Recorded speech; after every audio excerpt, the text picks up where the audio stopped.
8 embarcations au départ pour cette qualification de la journée du dimanche. Et Campo, lui, qui avec une victoire pourrait s'assurer du corridor intérieur en finale. Qui sera le premier au départ? Il aura à ses trousses Jimmy King, Kent Anderson, qui sont très prêts. Il semble que ce sera Jimmy King, premier au départ. Et Paul Barber, on le voit à l'extérieur également, bonne performance, lui qui a rejoint l'équipe Team Hate cette saison. Et à la sortie du virage numéro 1, c'est Campo. Campo, mais regardez King à ses trousses dans le corridor extérieur, dans le Pleasure Seeker. Alors, il faudra voir. On a un duel là, qui s'annonce intéressant de ces deux pilotes, mais Campo qui va à fond de train. On a vu l'embarcation légèrement soulevée.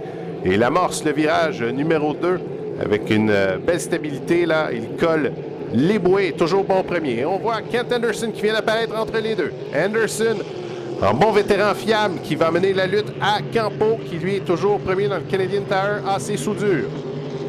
Belle vitesse de pointe pour Campo.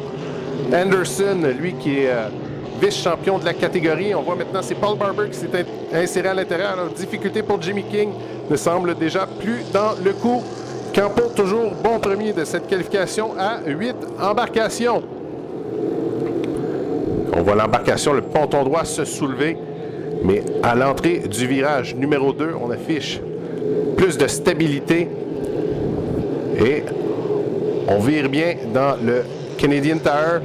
Et ce sera un deuxième tour de complété pour Campo qui file à une belle vitesse dans cette épreuve avec à ses trousses Kent Anderson dans le Steeler. Lui toujours très très fiable, un pilote à surveiller. Et on voit ici Bertrand Dulude dans le Zero Gravity offre également une belle performance, le vainqueur d'une course de qualification dans la journée de samedi. Campo file loin devant. Il affiche déjà une bonne priorité sur Anderson, alors qu'à l'arrière, on a une lutte entre Dulude et Jean-Guy Leboeuf, absent hier dans le Zoomerang de 1001. On a une course pour des positions, des points au championnat très important. Campo, bon premier. Anderson dans son arrière-train. Et celui qui se pointe en troisième position, c'est Paul Barber dans le Team Hate H66. Bertrand Dulude, nouveau design de peinture cette saison pour le Zero Gravity, qui est quatrième. Et on voit ici Sylvain Doré qui a éprouvé de bonnes difficultés jusqu'à présent. Ici Alonso, là, lui qui tente de compléter l'épreuve dans la journée de dimanche et de trouver les bons ajustements pour le Octane Doré. C'est la vie. Toujours bon premier, Sylvain Campo. Le Canadian Tire AC soudure sera à surveiller cette saison. Lui, on lui présente le drapeau à damier et il sera le vainqueur de cette épreuve de qualification. Alors, il est parfait jusqu'à présent ce week-end. Alonso, il a ainsi le corridor intérieur au départ de la finale. Kent Anderson, aussi belle performance. Barber, lui, ça devrait lui permettre de s'insérer dans la finale. On voit ici Jean-Guy Leboeuf, première course de la saison dans son Zoomerang, le H1001. Et Campo, lui, qui file à vive allure.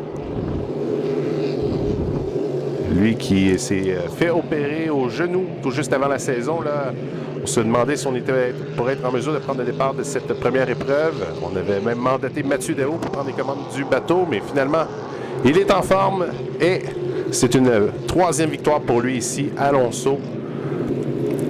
Anderson, qui lui termine deuxième devant Paul Barber. Belle performance, c'est le champion en titre ici, Alonso. Et lui, il devrait être en mesure de défendre son titre. Là, il accédera à la finale. Et il termine troisième devant Bertrand Dulude du Zero Gravity. Jean-Guy Leboeuf. Sylvain Doré qui lui termine sixième, alors qu'on a noté les abandons de Jimmy King dans le Pleasure Seeker et de la recrue Louis Allard dans le H4 Big Decision.